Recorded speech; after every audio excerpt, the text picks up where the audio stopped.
Lecture commerce.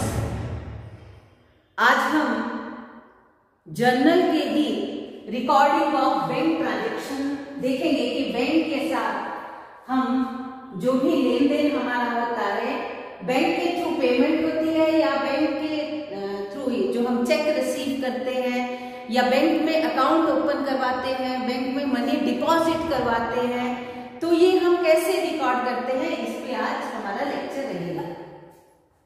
थोड़ा ध्यान से देखना है। जर्नल बना रहे हैं, जर्नल में बैंक ट्रांजैक्शंस की रिकॉर्डिंग कैसे करते हैं। सबसे पहले open a bank account. 2 accounts यहाँ पे अपने थोड़ा ध्यान में रखना है। फर्स्ट आपको बैंक दिख रहा है, सेकेंड जब भी हम बैंक में अकाउंट ओपन करते हैं तो हम कैश डिपॉजिट करवाते हैं, तो second account is cash. Bank में जब हम अकाउंट ओपन करवाते हैं तो ओपन जो भी फॉर्मेलिटी करनी होती है उसके बाद हम बैंक में पैसा देते हैं। बैंक पर्सनल अकाउंट है, ये रियल अकाउंट है। बैंक में जब भी हम मनी डिपॉजिट करवाते हैं तो बैंक इज द रिसीवर और cash goes out. First entry bank account debit to cash account, bank is the receiver, cash goes out. Narration बनती है being open a bank account. Second, जब bank में हम account open करते हैं तो bank account debit to cash. Second है deposited into bank, मतलब बैंक में मनी डिपॉजिट करवाया, हमारी सेल हुई, हमारे पास पूरा कैश है, हम बैंक में उसको जमा करवाते हैं।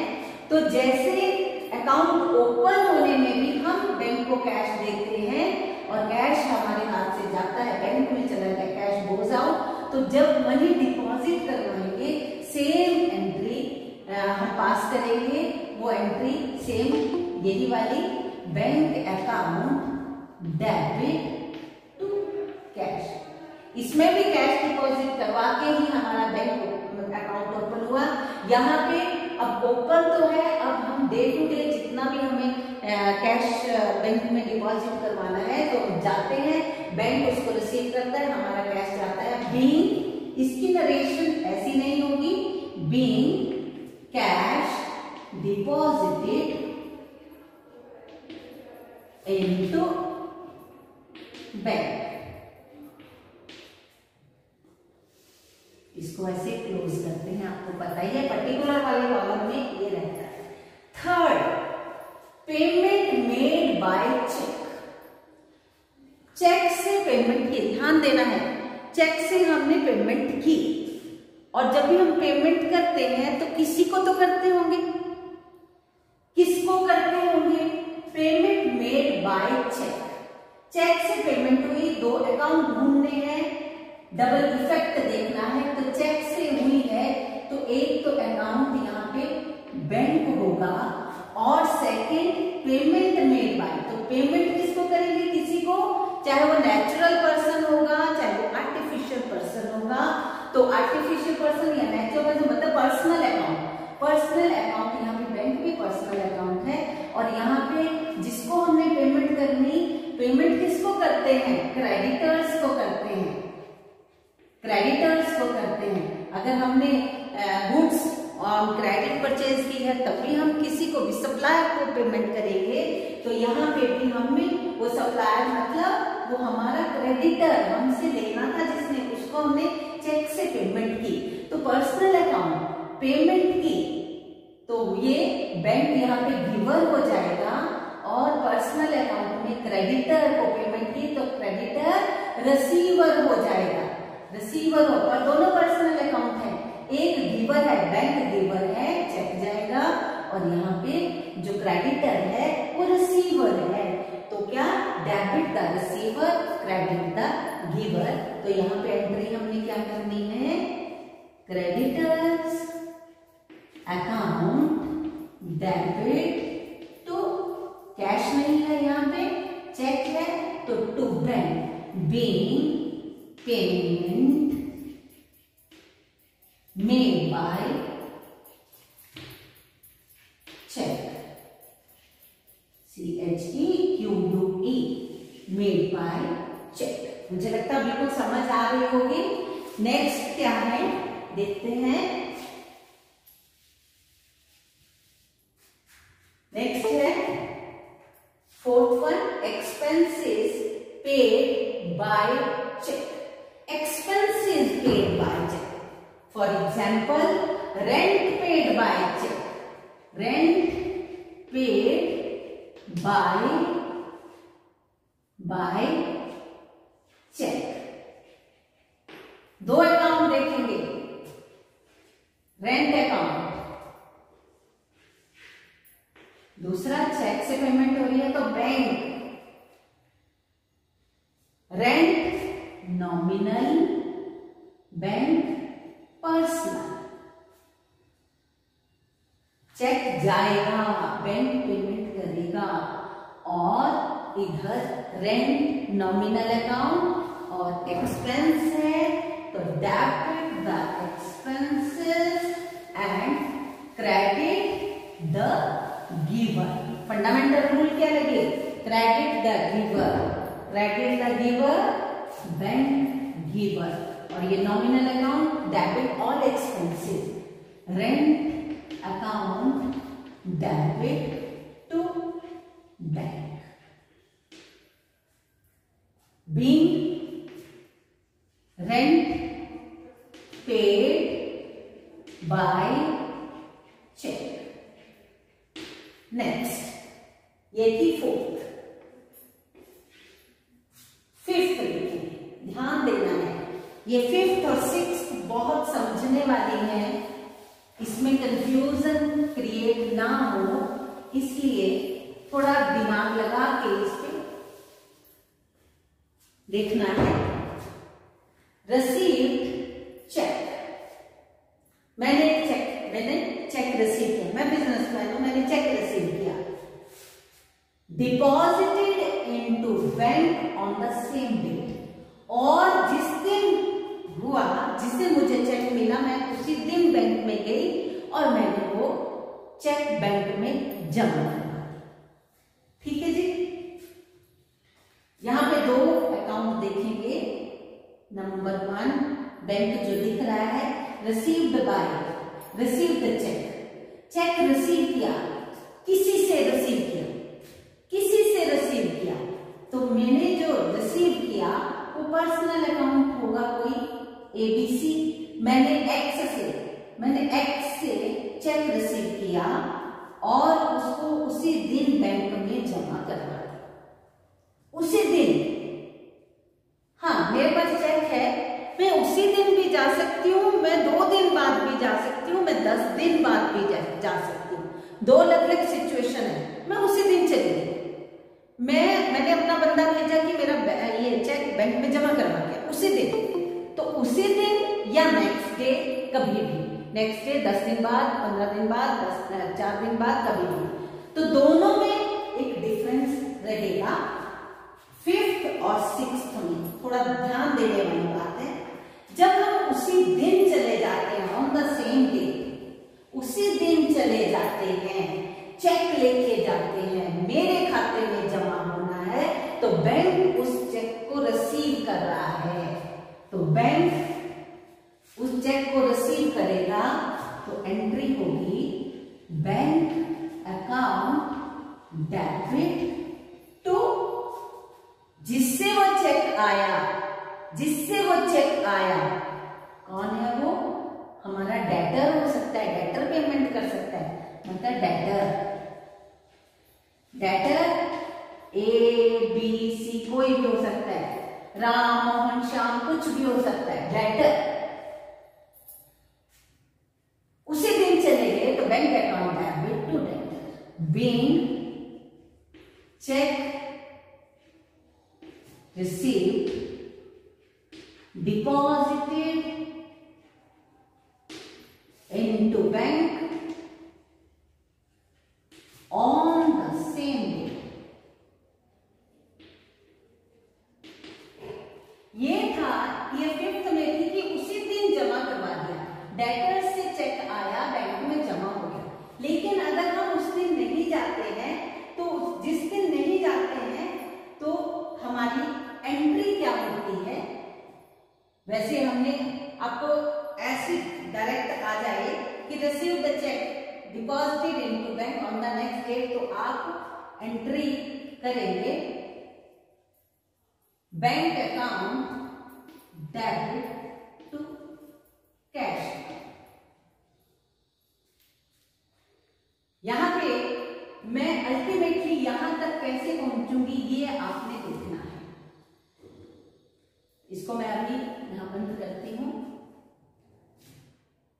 हम फिफ्थ वाली पोजीशन से पे कैसे पहुंचेंगे कि चेक आया और बैंक में जमा हो गया, बैंक में क्रेडिट हो गया और डेटर ने हमें वो दिया था। अब यहां पे देखेंगे कि जब उसी दिन हम बैंक में नहीं जाते हैं तो क्या एंट्री करते हैं? Cash account debit to debtor, cash account debit to debtor. मतलब डेटर से हमने वो चेक लिया लेकिन अभी बैंक में नहीं गए, लेकिन अगले दिन, 2 दिन बाद, 4 दिन बाद जब हम बैंक में जाएंगे तो हम एंट्री क्या करते हैं? Bank account debit to cash, bank account debit to cash. अब देखेंगे इन दोनों एंट्रीज में एक चीज देखेंगे, यहां पे फर्स्ट पार्ट में मैंने cash account debit to debtor, यहां चेक आया, यहां चेक में मैंने डिपॉजिट करवा दिया। अल्टीमेटली हम यहाँ पे कि चेक डिपॉजिट हो गया, कैसे पहुंचेंगे? देखो कैश को डेबिट किया है, यहाँ कैश को क्रेडिट किया है। जैसे हम 4/4 करते हैं, ऐसे कट गया ना, तो वैसे डेबिट और क्रेडिट कट गया। बचा क्या हमारे पास? Bank account debit to debtor, bank account debit, bank account debit to debtor. हम इस पे पहुंच गए कि जो डेटर से चेक आया वो बैंक में जमा हो गया।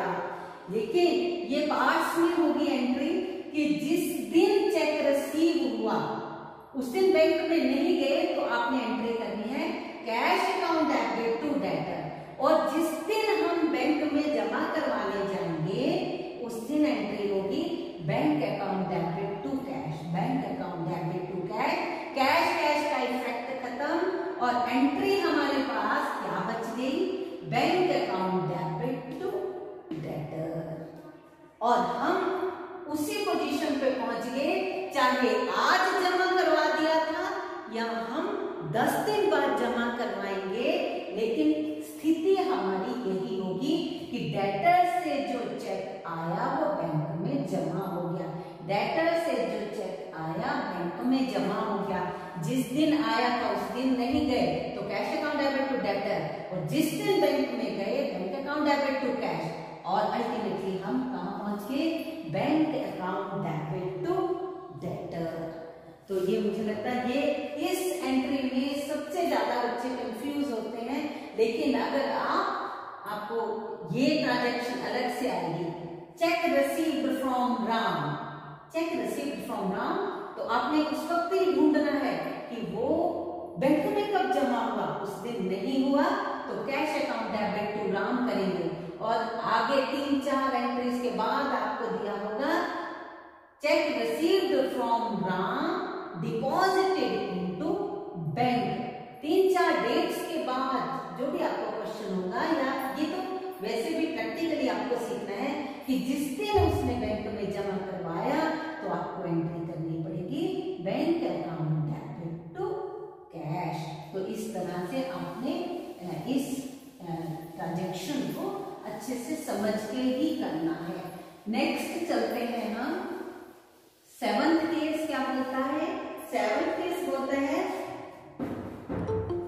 when the amount withdrawn from bank, bank से अमाउंट विड्रॉ किया, नीचे मैंने 2 AB में लिखा है for office use, for personal use.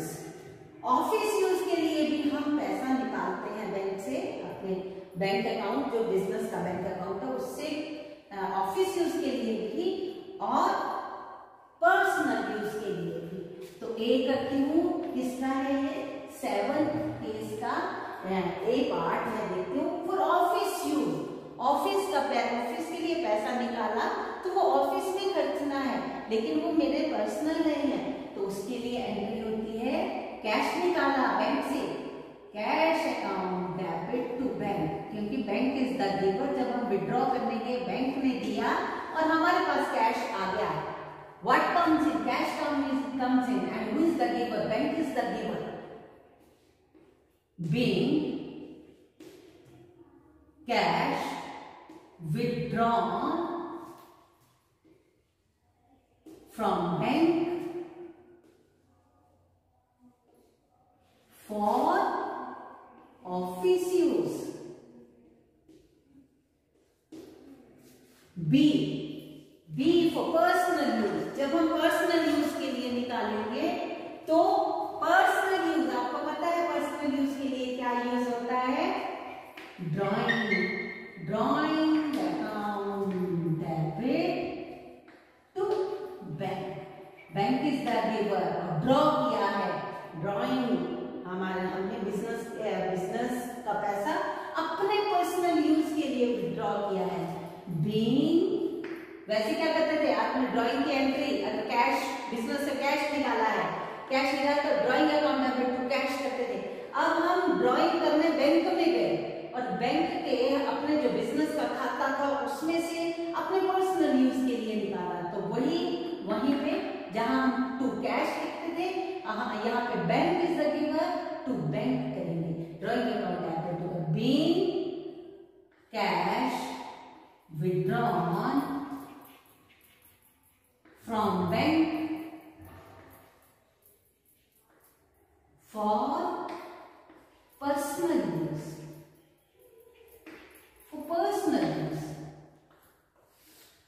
यहाँ पर्सनल यूज के लिए हमने मनी विड्रॉ किया। अब क्या है, receive the cheque endorsed. Endorse, पहले तो इंडोर्समेंट पता होना चाहिए, क्या इंडोर्स मतलब क्या है। चेक रिसीव किया, ध्यान देंगे,